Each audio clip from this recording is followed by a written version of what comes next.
안녕하십니까? 오늘도 교리반을 찾아주신 모든 성도님들을 환영합니다. 지금 이 방송은 목요일 저녁 8시에 송출되고 있지만 꼭 지금 시간이 아니더라도 함께 하시면 좋을 것 같아요. 이번 주부터 연말로 접어들고 있습니다. 돌아보면 한 해 동안 뭐 했나 이런 생각도 들어요. 현재 위드 코로나를 통해서 단계적 일상을 회복해 가고 있는데요. 물론 약간의 불안한 마음도 있지만 함께 얼굴을 보면서 예배할 수 있을 것이라는 기대를 갖게 되는 것도 사실입니다. 함께 기도하고 또 방역수칙 잘 지키면서 예배하기를 기대해 봅니다. 오늘도 저녁 식사 맛있게 하셨죠? 따뜻한 차와 함께 오늘 교회론 세 번째 시간 함께 나누겠습니다.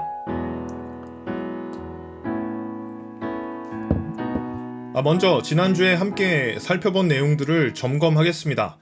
지난주에는 교회의 기능에 대해서 함께 나누었었죠. 교회는 과연 무슨 일을 하는가에 대해서 성경이 말하고 있는 것들을 좀 나누어 살펴보았습니다.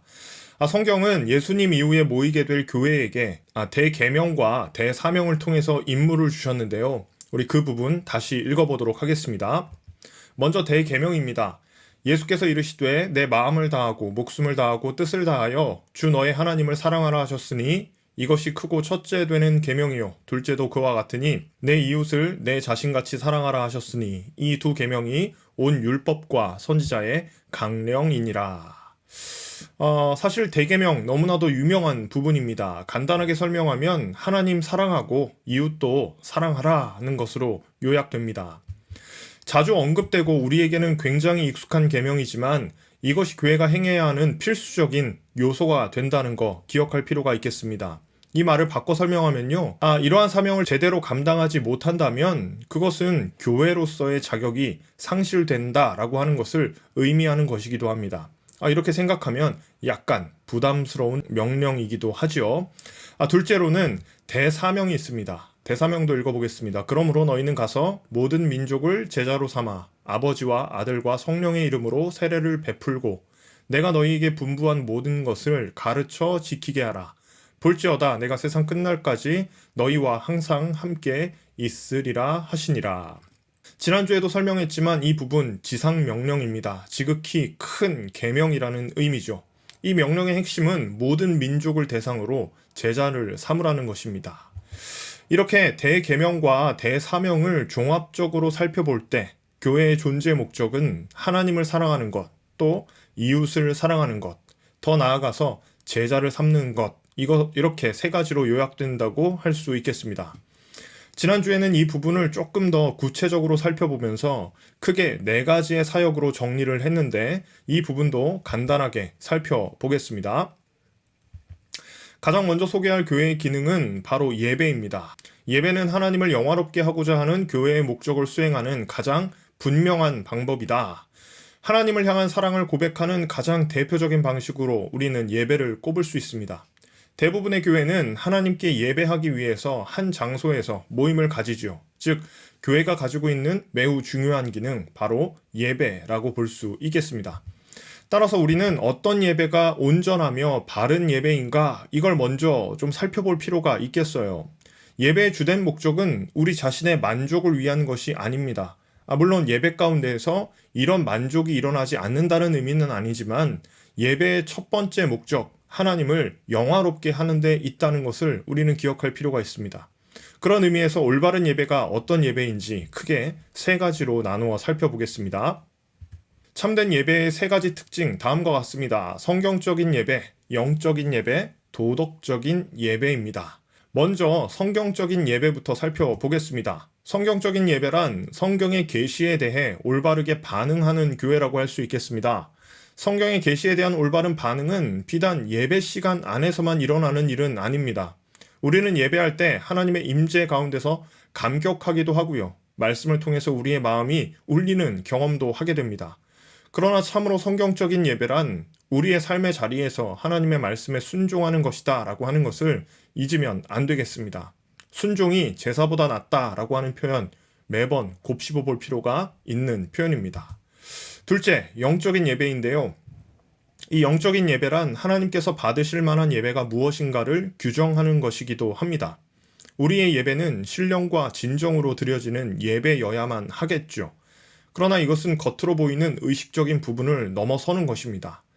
지난주에 코로나 상황 속에서 드렸던 우리의 예배를 함께 나누었습니다. 우리는 함께 모여서 예배하지 못하는 상황 속에서 온라인으로 예배를 드리게 되었습니다. 물론 온라인에서의 예배를 우리가 완전하다, 모두가 만족할 만한 예배라고 보기는 어렵겠습니다. 그럼에도 불구하고 예배의 핵심이라고 한다면 하나님의 영적인 임재다라고 하는 것을 잊어서는 안 되겠죠. 따라서 우리는 예배의 핵심적인 요소를 분명하게 인식하며 예배해야 할 것입니다. 셋째로 도덕적인 예배를 드려야 합니다. 도덕적인 예배란 우리의 예배와 삶이 분리되지 않는다는 것을 의미해요.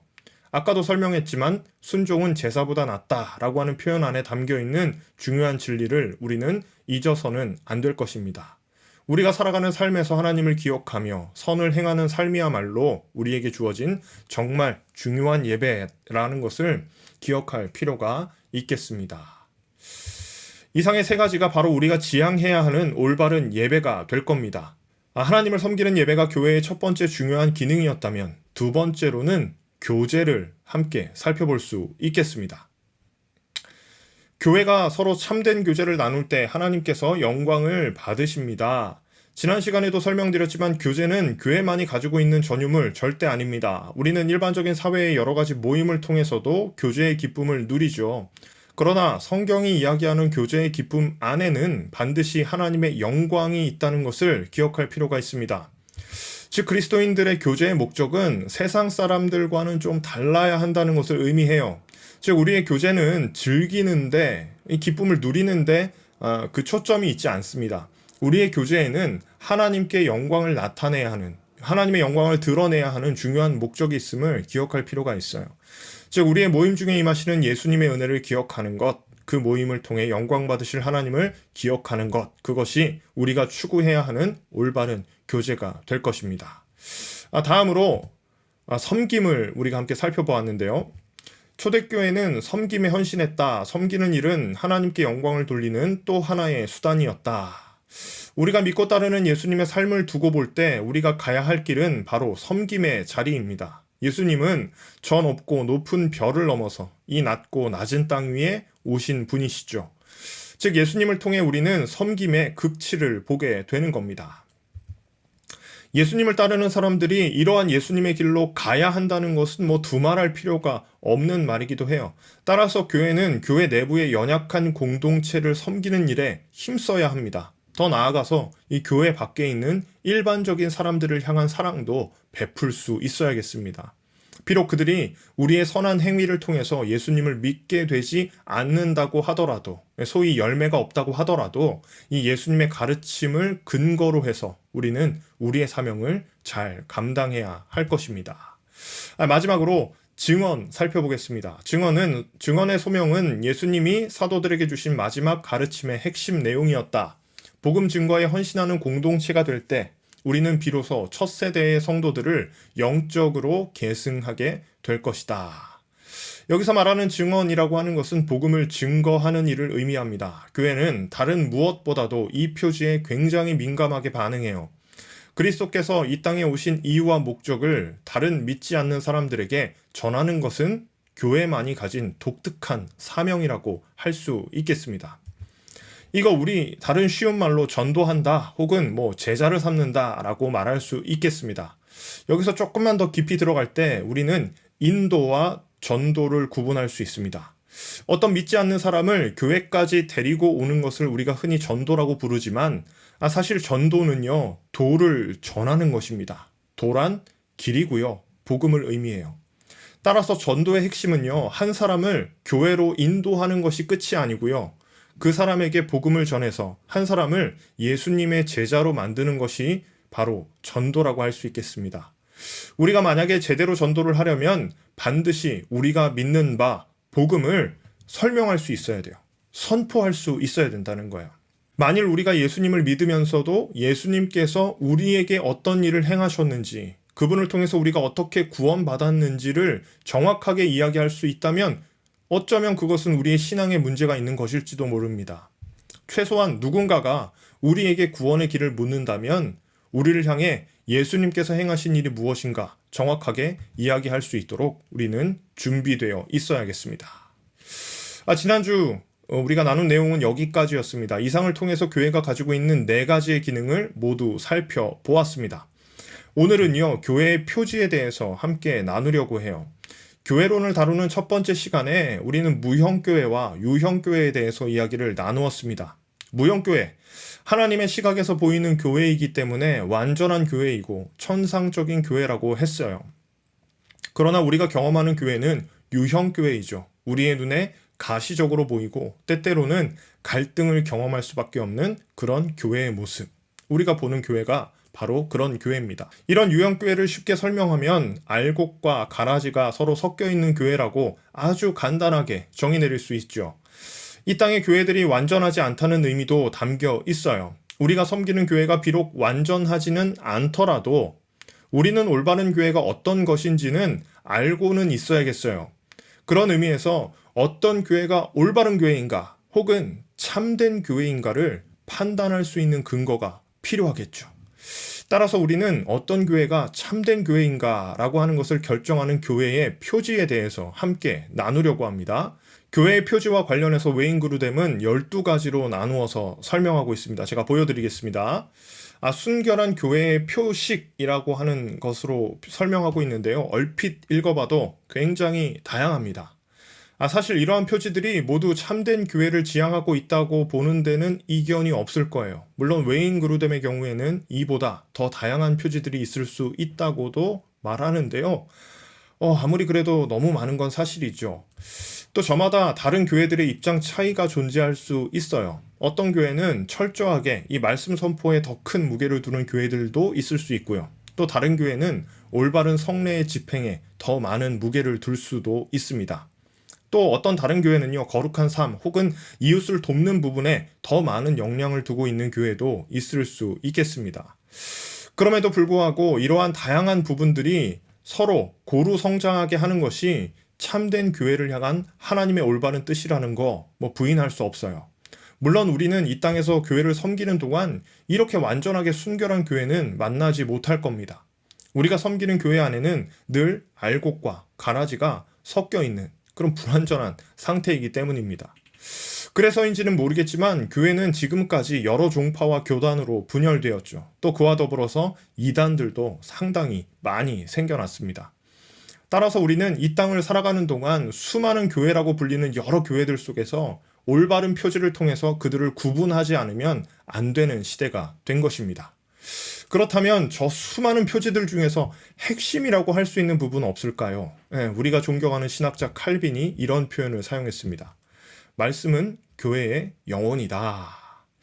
사실 하나님께서 우리에게 주신 계시인 성경, 곧 하나님의 말씀이야말로 교회가 굳건하게 지켜가야 하는 가장 중요한 표지가 아닐 수 없어요. 사실 종교개혁자들 사이에서도 교회의 표지에 대한 견해들은 다소 차이가 있습니다. 대표적으로 개혁파는 말씀과 성례 그리고 권징을 교회의 표지라고 보았습니다. 또 루터파의 경우는 말씀과 성례만을 주장합니다. 그런데 개혁파나 루터파나 이 교회의 표지를 표현하는 그 근저에 하나님의 말씀이 있다라고 하는 사실은 부인할 수 없어요. 즉 우리는 말씀의 근거에서 성례를 시행하고요. 말씀의 근거에서 권징을 시행합니다. 바꿔 설명하면 우리는 이 하나님의 말씀을 제외하고는 아무것도 할 수 없다. 이런 의미이기도 해요. 우리 이런 배경 지식을 가지고요. 오늘 이 교회의 표지에 대해서 조금 더 깊게 나누려고 해요. 오늘 함께 나눌 이 교회의 표지는 개혁파의 관점을 따라서 세 가지로 나누어 살펴보려고 합니다. 개혁파가 말하고 있는 참된 교회의 표지는 다음과 같습니다. 참된 말씀의 선포, 또 바른 성례의 시행, 그리고 신실한 권징의 시행입니다. 가장 먼저 참된 말씀의 선포 살펴보겠습니다. 하나님이 자신의 백성을 그리스도의 형상을 따라 새롭게 하시기 위하여 사용하시는 은혜의 최고의 수단은 말씀이다. 아까도 설명했지만 이 하나님의 말씀은 다른 두 가지 표지의 근거로 작용하기 때문에 반드시 필수적인 것이면서도 가장 중요한 것이라고 할 수 있습니다. 만일 계시된 이 말씀이 없다면 성례는 바르게 진행될 수 없고 권징도 시행될 수 없어요. 우리는 종교개혁의 시기를 먼저 좀 살펴볼 필요가 있습니다. 당시에는요, 로마 카톨릭 교회가 교회로서의 자리를 차지하고 있었습니다. 우리가 잘 아는 바와 같이 로마 카톨릭 교회의 권위가 상당히 높아지면서 성경을 전복하게 됐어요. 쉽게 설명하면 성경의 권위냐, 성직자들의 권위냐, 이 둘 중에서 성직자들의 권위가 더 높아지게 된 겁니다. 이에 따라서 성직자들은 성경 해석을 자의적으로 하게 되었고요. 그러면서 종교 개혁자들로 하여금 심각한 의문을 갖게 만들었습니다. 정말 로마 카톨릭 교회는 참된 교회인가? 이거 사실 누구라도 쉽게 질문하기 어려운 부분이었을 겁니다. 굉장히 부담스럽죠. 굉장히 오랜 기간 동안 정통성을 인정받아왔던 로마 카톨릭 교회가 참된 교회가 맞냐라고 하는 질문에 대해서 우리 어떻게 답을 내려야 될까요? 교회를 참된 교회로 인식하게 해주는 가장 독특한 권위가 무엇이어야 하는가? 이 질문 앞에 서게 된 거예요.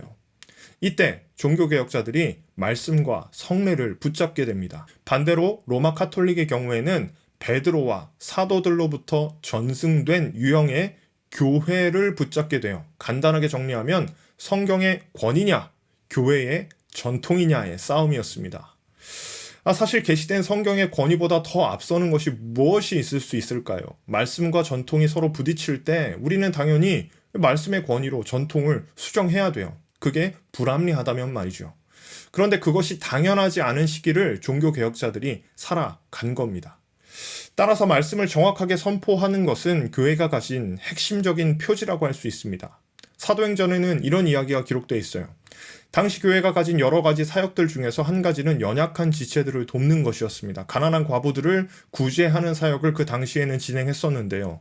어떤 이유인지는 모르겠지만 헬라파 과부들이 구제의 대상에서 자꾸 빠지게 됩니다. 그래서 그 교회에 원망이 생기게 됩니다. 이때 사도들은 구제의 사역을 담당할 집사들을 뽑게 돼요. 그러면서 사도행전 6장 4절에는 이렇게 말씀하고 있습니다. 우리는 오로지 기도하는 일과 말씀 사역에 힘쓰리라 하니. 사도들의 이런 표현과 결심은 교회가 가진 본질적 사역이 무엇인지를 분명하게 알려주고 있습니다. 우리는 오로지 기도하는 일과 말씀 사역에 힘쓰리라. 이 말을 오해해서 가난한 사람들을 돕는 사역이 말씀 사역보다 덜 중요한 사역이다, 이렇게 해석하는 것은 좀 곤란할 겁니다. 그러나 이러한 사도들의 결단은 말씀 사역이 가지고 있는 본질을 충분히 드러내고 있어요. 사도 바울 역시 디모데에게 전하는 편지에서 이런 권면을 줍니다. 너는 말씀을 전파하라. 때를 얻든지 못 얻든지 항상 힘쓰라. 범사의 오래 참음과 가르침으로 경책하며 경계하며 권하라. 너는 말씀을 전파하라. 비록 때를 얻든지 못 얻든지 항상 힘쓰라. 그리고 가르치라. 경책하라. 권면하고 권하라. 서로 다른 표현이지만 모든 표현이 하나님의 말씀을 선포하는 일과 밀접한 관련이 있는 것임을 알 수 있습니다. 그렇습니다. 사역자의 핵심적인 임무, 말씀을 가르치는 일이고 그것은 교회가 수행하는 굉장히 특수한 일이다라고 하는 것을 알 수가 있어요. 따라서 참된 진리의 말씀을 전파하는 것은 교회가 교회되게 하는 가장 중요한 표지라고 할 수 있겠습니다. 그렇다면 말씀이 참되게 전파된다라고 하는 것은 도대체 무엇일까요? 우리는 이것을 크게 4가지로 정리할 수 있습니다. 첫째로 성경 말씀을 최고의 권위로 여겨야 합니다. 성경의 권위는 말씀을 전하는 자의 권위를 뜻하지 않습니다. 말씀을 전하는 사람도 말씀의 권위 아래에 있다는 것을 우리는 분명하게 알아야 합니다. 따라서 여러분, 참 교회를 구분하는 매우 중요한 표지는 말씀이 가진 권위를 분명하게 인정하는가, 그렇게 여기는가, 이것으로 판단할 수 있겠습니다. 둘째, 성경 전체를 균형 있게 전파해야 합니다. 성경은 구약과 신약의 말씀으로 구성되어 있죠. 또 죄를 책망하는 부분과 위로와 소망을 주는 부분으로 구성되어 있기도 합니다. 예배의 책임도 있지만 삶에서 선을 행하는 부분도 동일하게 강조하는 것이 성경입니다. 따라서 참된 교회는 말씀의 가르침의 균형을 잘 잡아서 가르치는 교회라고 할 수 있겠습니다. 셋째, 성경에 무엇을 더하거나 빼는 일은 없어야 합니다. 성경은 죄인이 구원을 받기 위해 필요한 모든 내용이 담겨 있습니다. 비록 성경 자체가 하나님과 동일하다고는 할 수 없지만 성경은 어떤 죄인을 구원하기 위해서 모자른 책이 결코 아닙니다. 성경은 충분하고 완전하게 인간을 구원할 수 있습니다. 마지막으로 사도신경에 고백된 내용을 그대로 믿어야 합니다. 우리가 신앙하는 바에 대한 기본적인 틀 혹은 단순한 형태의 고백이 바로 사도신경인데요. 이 고백은 매우 짧지만 삼위일체의 하나님, 성육신, 십자가와 부활 등의 고백을 정말 잘 담아내고 있습니다. 따라서 참된 교회는 이런 고백의 토대 위에 세워져야 합니다. 여기까지 참된 교회의 표지로서의 말씀을 함께 살펴보았습니다. 두 번째는 성례입니다.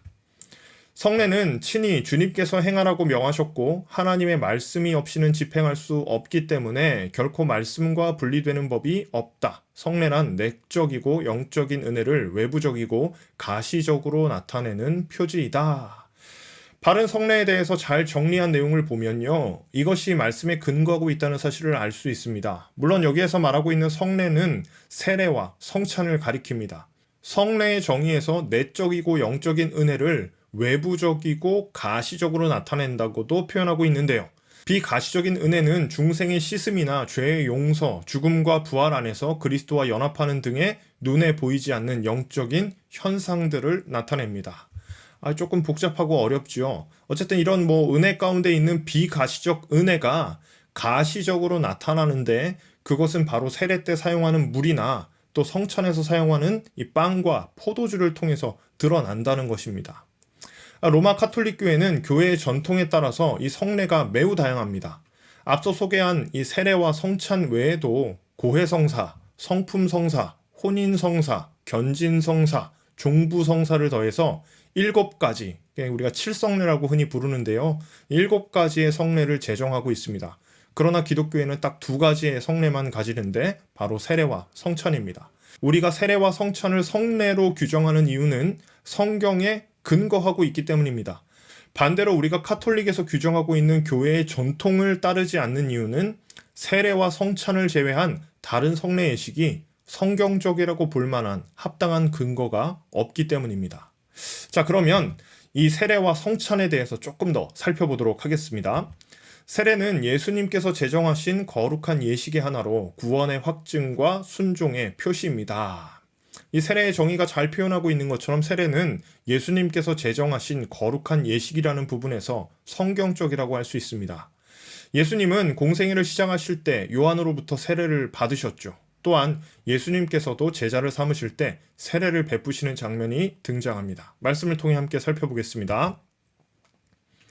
그 후에 예수께서 제자들과 유대 땅으로 가서 거기 함께 유하시며 세례를 베푸시더라.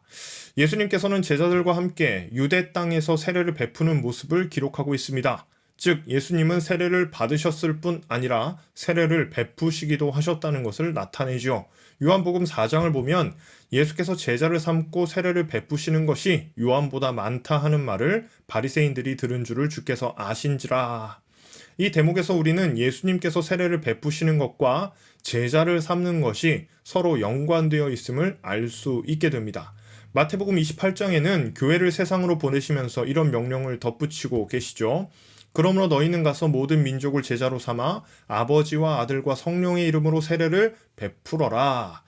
이 지상명령에도 세례와 제자 사이에 연관성이 있다는 것을 발견하게 됩니다. 더 나아가서 신약의 교회들이 얼마나 역동적으로 이 부분을 감당하는지는 바로 이어지는 사도행전을 통해서 알 수 있는 부분이기도 합니다. 여러분 궁금하시면 사도행전 한번 읽어보시면 좋을 것 같아요.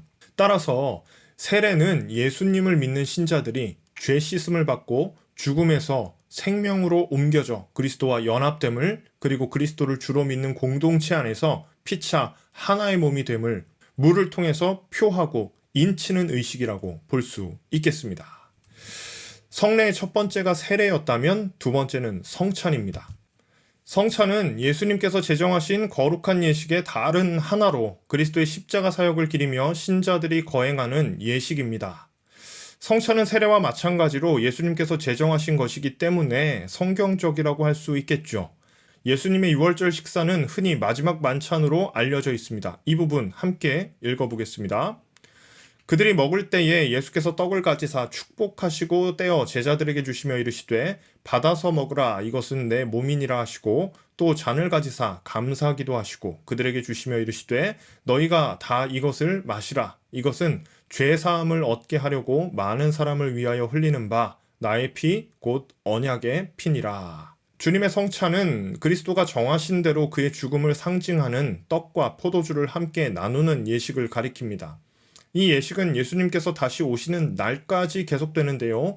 바로 이 마지막 성찬의 자리에서 예수님은 자신의 죽음의 의미에 대해서 가장 명확하게 말씀하셨습니다. 따라서 성찬이 시행될 때 반드시 그 행위와 함께 그 행위를 설명하는 말씀이 더불어 있어야만 합니다. 이렇게 진행되는 성찬은 단순히 과거의 사건을 추억하는 기념적 행사가 아니라 이 시대에도 성령께서 역사하심을 통해 예수님의 죽음이 가지는 효력이 적용되는 사건이라고 할 수 있겠습니다. 간단하게 다시 정리한다면 참된 교회는 바른 성례, 곧 이 세례와 성찬의 시행을 통해서 표지를 가지게 돼요. 물론 이 성례는 성경의 말씀에 기초하고 있다는 것은 두말할 필요가 없을 겁니다. 마지막으로 이 권징의 시행이 남아 있습니다. 권징의 이행은 교리의 순수성을 유지하며 성례의 거룩성을 보호하는 데 필요하다. 사실 이 부분 약간 불편한 이야기일 수 있겠습니다. 권징이란 교회 안에 있는 도덕적, 윤리적 문제에 대해서 말씀의 권위로 징계를 내리는 것을 의미해요. 오늘날 교회에서는 잘 시행되지 않는 것들 중에서도 가장 대표적인 것이라고 할 수 있겠습니다. 권징이 잘 시행되지 않는다는 것은 교회 안에 그만큼 권징이 필요할 정도의 문제가 없다는 의미이기도 합니다. 또 근데 반대로 생각해보면 교회가 가지고 있는 윤리나 도덕적인 기준이 상당히 좀 약화되었다는 의미로도 볼 수 있겠죠. 따라서 불의한 일들을 보면서 침묵으로 일관한다면 우리는 교회의 순수성과 거룩성을 해치는 일이라고 볼 수 있겠습니다. 자, 그렇다면 어떻게 하는 것이 이 권징을 신실하게 시행하는 것인지 크게 세 가지로 나눠서 살펴보겠습니다. 첫째로 우리는 성경의 표준을 따라서 권징을 시행해야 합니다. 성경의 여러 본문들에서 징계는 올바른 자녀를 위한 하나님의 수단이 되는데요. 마찬가지로 교회도 권징을 통해서 질서를 잡아갈 필요가 있습니다. 그러나 이때 우리는 되도록 이 성경이 원하는 방식으로 행하는 것이 중요하다라고 하는 것을 인정할 필요가 있겠습니다. 둘째, 권징의 주된 목적은 잃어버린 양이 회개하고 돌이키는 데 있습니다. 하나님께서 자녀를 훈육하는 주된 이유는 그 자녀를 멸망시키려는데 목적이 있는 게 아니에요. 이방신을 섬기며 하나님을 떠난 백성을 징계하시는 이유는 그들이 다시 하나님께 돌아오게 하는데 중요한 목적이 있습니다. 따라서 우리는 교회의 권징의 목적, 단순히 분리해 있지 않다라고 하는 것을 이해할 필요가 있겠습니다. 셋째, 권징은 적절한 절차에 따라 진행되어야 합니다. 교회는 죄를 범한 지체에게 공개적인 징계를 가하기 전에 문제가 된 사실을 정확하게 분별하여 오해의 소지가 생기지 않도록 확인하는 것이 중요합니다. 성경적으로 볼 때 최소의 사람을 통해 권면하고 그 다음에는 두세 사람의 증인을 통해 조용히 회개를 촉구합니다. 그래도 듣지 않을 경우에 공적인 책망으로 나아가야 할 것입니다. 여기까지 간단하게 정리하면 권징은 성례와 마찬가지로 참된 교회의 표지 역할을 하고 있습니다. 비록 현대에는 이런 권징의 사례가 많은 것은 아니죠. 그럼에도 불구하고 참된 교회가 되기 위한 적절한 표지가 된다는 거 우리 꼭 기억할 필요가 있겠습니다. 오늘은 교회론을 다루는 세 번째 시간으로 참된 교회의 표지에 대해서 함께 나누었습니다. 물론 우리가 이 땅을 살아가는 동안 완전하고 또 완벽한 교회를 만나는 것은 어려운 일이고 거의 그럴 일은 없을 거예요. 하나님의 나라가 완전히 도래하는 그날에서야 비로소 우리는 온전한 교회를 마주하게 될 것입니다. 그렇다고 우리가 이 올바른 교회의 표지도 모른 채 이렇게 살아가는 것은 아니지요. 우리의 신앙이 깊어질수록 우리가 예수님을 더욱 닮아가는 것처럼 교회도 온전한 교회의 표지를 두고 닮아가는 형태로 변화되어야 하지 않을까라는 묵상을 해보게 되는 밤입니다. 또 이러한 교회의 표지를 닮아가는 것은 교회의 일부의 사람들에게만, 그러니까 지도자들에게만 주어진 것이 아님을 기억할 필요가 있겠죠. 우리 모두 이 주님의 몸된 교회를 올바르게 세워가는 그런 공동체가 되면 좋겠습니다. 오늘도 늦은 시간까지 시청해주셔서 감사드리고요. 남은 한 주도 건강하게 잘 보내시기를 바랍니다. 주일 교회에서 함께 예배하기를 간절히 소망합니다. 다음 주에 건강한 모습으로 뵙겠습니다. 시청해주셔서 감사합니다.